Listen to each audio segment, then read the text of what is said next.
Okay guys, today we are going to add some dirt. We're going to add a crack to the house and we're going to add a cracked window. So all these are done sort of in a similar fashion. Just as a review so you can tell what layers I have. Well, I've got a couple characters in there. That's me and my wife from a Halloween party years ago. I've got levels that I added to the house layer that I masked out. I also have this background sky. And I have a green screen just to help me make sure I know that I've got like the holes up in the top peak. Okay, so what I'm going to do first is add dirt. And to do this, I'm going to go to the internet and type in dirt texture. And when I go to tools, I'm in images, by the way, or in Google Images, go to tools and then change your image size to large. Okay, and then what you want to find is basically a black and white image. You don't want to do like real dirt.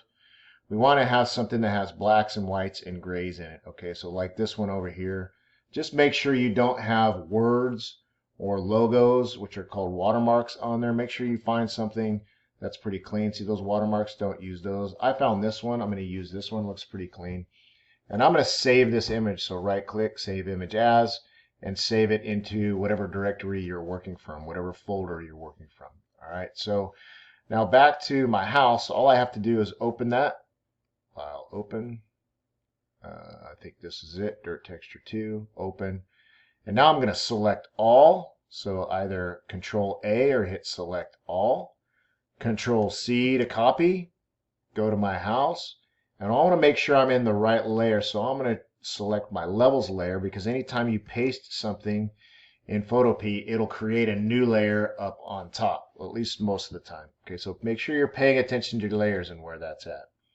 I'm also going to zoom out because this image appears to be really big, and I'm going to free transform it. So edit, free transform, and I'm going to scale it down. Remember, if you hold down Alt Shift, you can scale from the middle.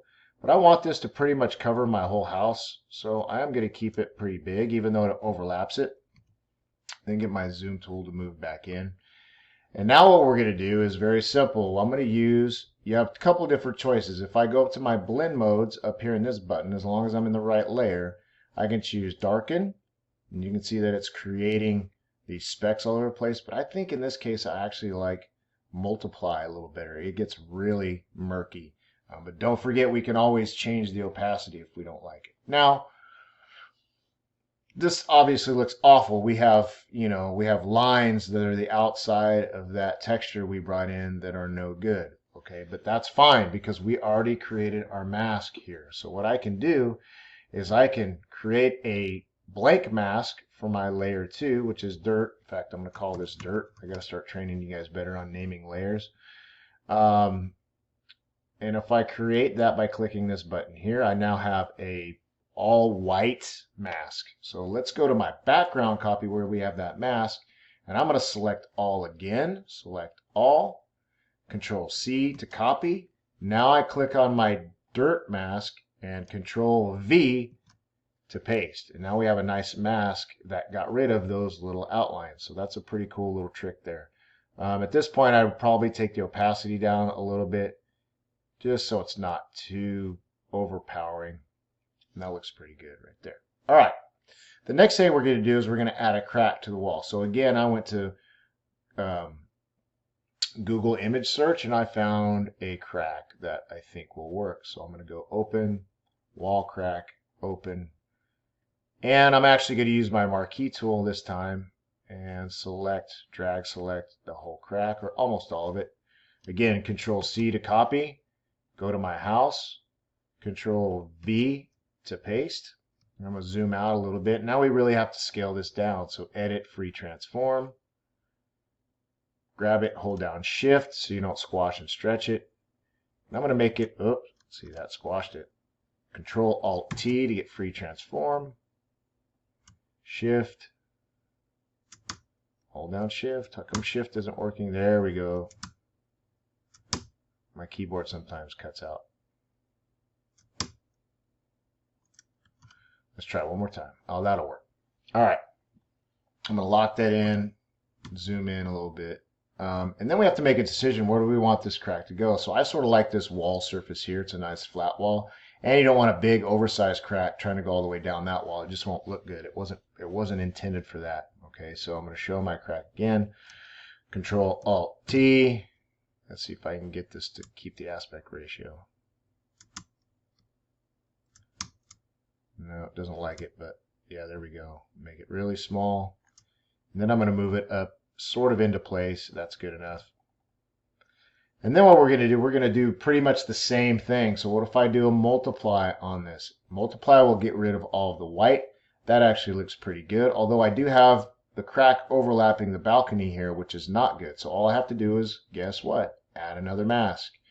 Get a brush with black, make it relatively big, and I just have to mask that out to make sure we don't have it overlapping